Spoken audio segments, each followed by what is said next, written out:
जीवन का वो कौन सा सुख है जो पशुपति व्रत से प्राप्त नहीं हो सकता। बस उसका नियम है, 5 सोमवार करो,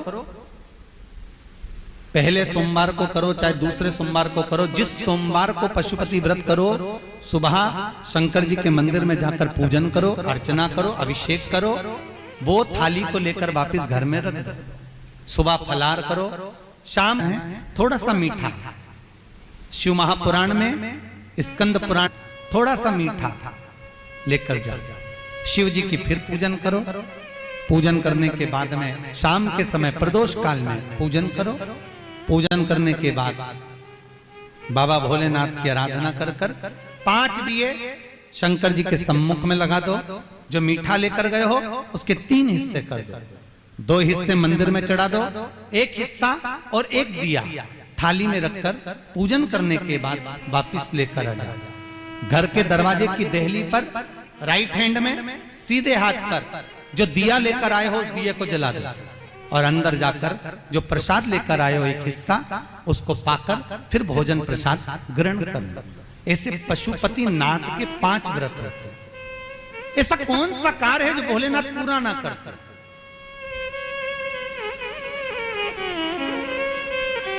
कौन सा कार्य? श्री राम जी महाराज अगर सेतु पर चढ़ाई करने जा रहे हैं लंका पर तो भगवान शिव की आराधना कर कर जा रहे हैं। भगवान कृष्ण ने भी भगवान शंकर की आराधना करी, भगवान शिव की आराधना।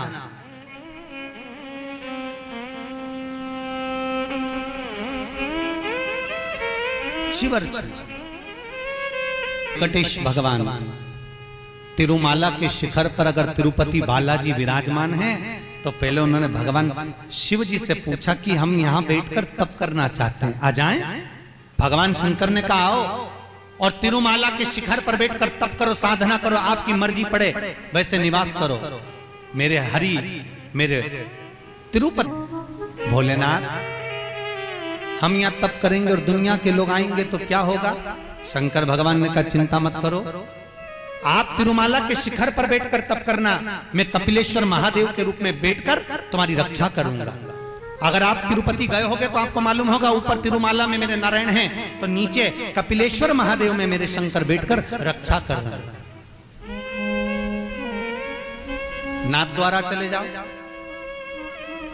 बैलगाड़ी में लेकर रात की रात भाग गए और श्रीनाथ जी को लेकर जब भागे सब दूर घूम लिए। श्री जी बाबा को कहां रखें, श्रीनाथ जी को कहां रखें? तब सब नाथ अब आप बता दो हम कहां रहे, बार बार घूम रहे हैं, कहां जाएं? किस जगह?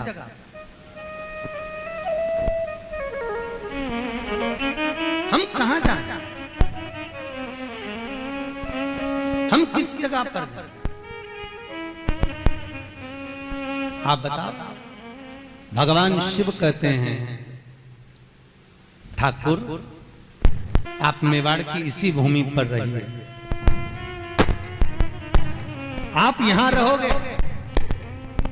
भोले बाबा का उसके बाद फिर वही थाली लेके घर पे आ जाइए, उस थाली को रख दीजिएगा साफ सुथरे जगह पे, आप अच्छे सुरक्षित जगह पर रख दीजिएगा। फिर शाम को आपको वही थाली लेके जाना है, उसमें सिर्फ आपको 6 दीपक देसी घी के रखना है और प्रसाद अपने हाथ से बना हुआ प्रसाद रखना है। फिर आपको वही थाली लेके शाम के समय मंदिर में जाना है, वही मंदिर में जहाँ सुबह पूजन किए थे। फिर सुबह आपने जल अभिषेक कर दिया था, शाम को सिर्फ आपको अभिषेक नहीं करना, सिर्फ छींटा लगाना है, लेकिन चंदन वगैरह पुष्प ये सब समर्पित करना है। जो जो आप सुबह समर्पित किए तो वही आपको शाम को समर्पित करना है। फिर जो आप 6 दीपक ले गए हैं उसको आप उतार दीजिएगा धरती पे। 6 दीपक 5 को प्रज्वलित कर दीजिएगा, 1 को प्रज्वलित नहीं करना, लेकिन उतारना है। प्रसाद का 3 हिस्सा वहीं मंदिर पे आपको करना है, तीनों हिस्सा मंदिर में करके रख दीजिएगा।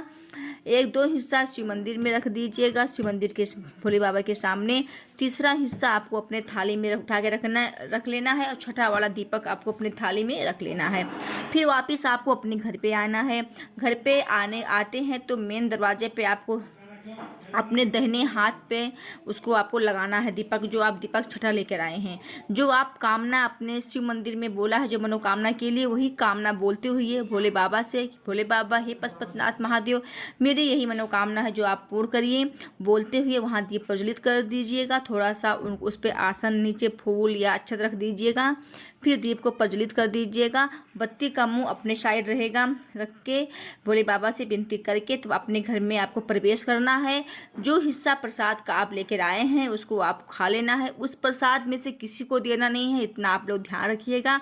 प्रसाद को खा लेना है। खाने के बाद में जो आपको खाना उसको भी खा लीजिएगा, लेकिन प्रसाद को सबसे पहले खाना है।